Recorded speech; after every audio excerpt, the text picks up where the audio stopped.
Today's power passage.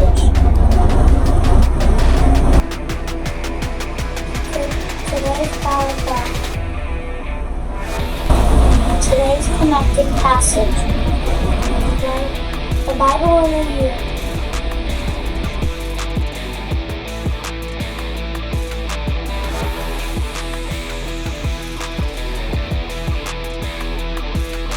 Hey Trail Riders, welcome back to the Daily Ride. I hope you guys are doing well. Today we're going to be talking about, in one word, compassion. Our passage comes to us today from 1 Peter 3:18, which says, "For Christ has also suffered once for sins, the just for the unjust, that he might bring us to God, being put to death in the flesh and made alive in the spirit."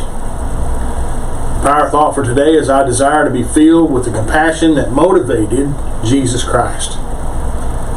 Connecting passage for today is Mark 6:34, 1 Thessalonians 5:10, and 1 Peter 2:7, 1 Peter 3:18. Scriptures that get us through the Bible in a year is Joshua 7, Psalm 137 and 138, Jeremiah 1, and Matthew chapter 15. Christ's gift to the world was not a new religion, or a new theory about life, or a new formula for heaven. He gave himself for us, the just for the unjust, that he might bring us to God. Christianity is not a religion, it is Jesus.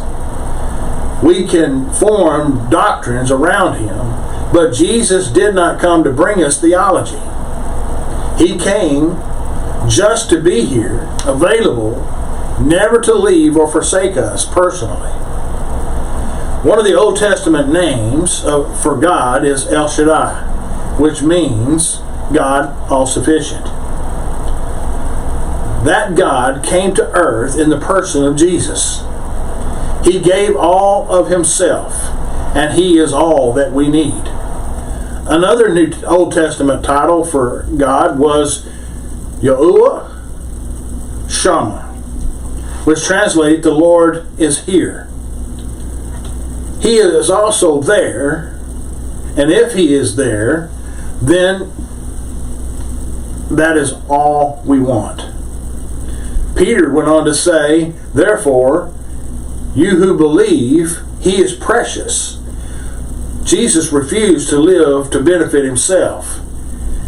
His motives could be summed up with the word compassion.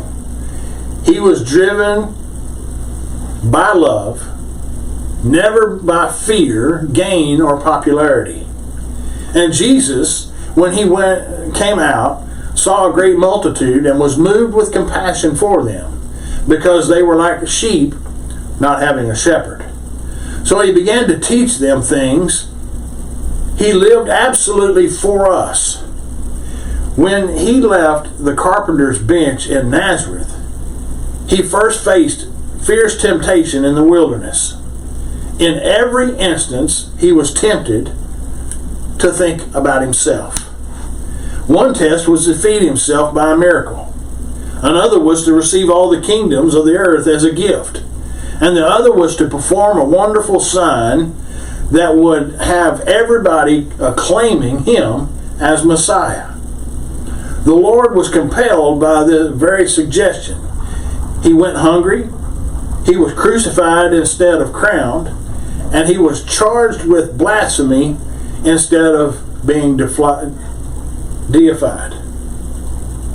Jesus loved you, and for me, is overwhelming at times, but it is true. Let that love motivate you today. Let Jesus' compassion drive you to action. So here's the thoughts for quiet time. It comes from our passage, Psalm 119, verse 117, which says, "Hold thou me up, and I shall be safe." Francis Ridley Haverdale had this to say about this passage: "Do not spoil the chime of this morning's bells by ringing one half a peal. Do not say, 'Hold thou me up,' and stop there, or add, but all the same I shall stumble and fall.